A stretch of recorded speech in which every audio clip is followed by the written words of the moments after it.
My name is William Salisbury. I'm here with Drafting Book Design.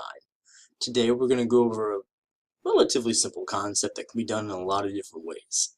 Image insertion into AutoCAD. This may seem like something that's not a very big deal. It actually can be a little complex, especially if you're needing a high resolution image. So we're going to start off with a basic concept. You're copying an image that you have and you're inserting it into AutoCAD. So here's an AutoCAD environment right here. We're going to grab an image from a common source, especially for surveyors or for people working in a particular industry related to geological stuff. I'm in Louisiana. We're going to go ahead and hit up New Orleans. Let's say we need a little map that details out this particular area. Let's say we're modifying some piping systems that are attached to this football field. Okay, so we're going to go ahead and straighten that up a bit, since that's our focus. Make sure we're coming in from the angle. Okay, and we're going to go ahead and grab that by using a print screen. I'm using an application called GreenShot that lets me specify the specific area I want, kind of like a snipping tool. So we got our image. We're going to go ahead and copy that to our clipboard. Okay. Now that we have our image, there are several ways to insert in AutoCAD. We'll leave it up to you to determine which one's the best. The most common and simplest way is to do a paste. Now that it's on my clipboard, I can hit Control V, and that will insert the image. Now this seems like basically okay. You can see as we back out, it gets kind of granulated.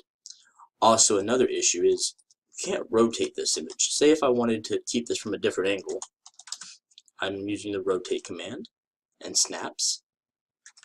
It looks like it's going to rotate, and it doesn't. It locks in that particular original rotation. So that's kind of a downer. If you want to get slightly better graphics, we can come here to our home screen, paste, and paste special. The paste special is going to give us additional functionality besides just a regular paste, which we could have clicked instead of pressing Control V. So we hit paste special, and it gives us one option, device independent bitmap. What that does is converts this image into AutoCAD entity, so it's not actually any longer attached to an image file. So as you can see here, you have about the same kind of quality.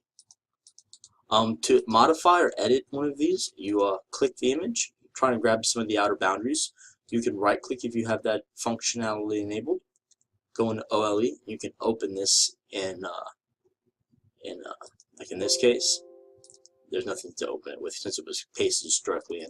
Both of these won't be able to be opened because they were just brought in directly into AutoCAD.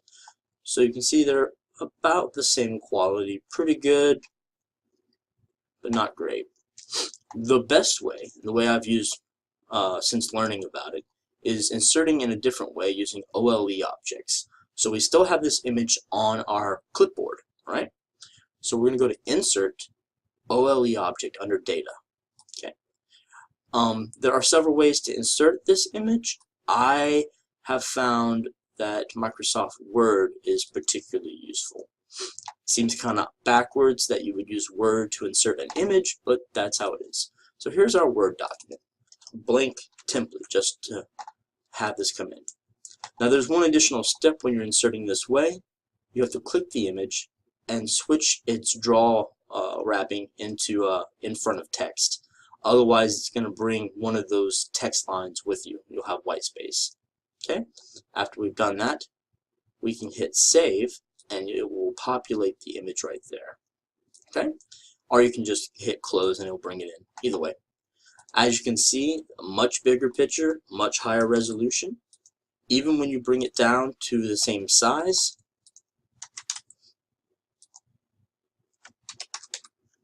or even smaller, you can see that the resolution is particularly much higher def. So if you don't want to lose image quality, doing an OLE object is definitely the preference.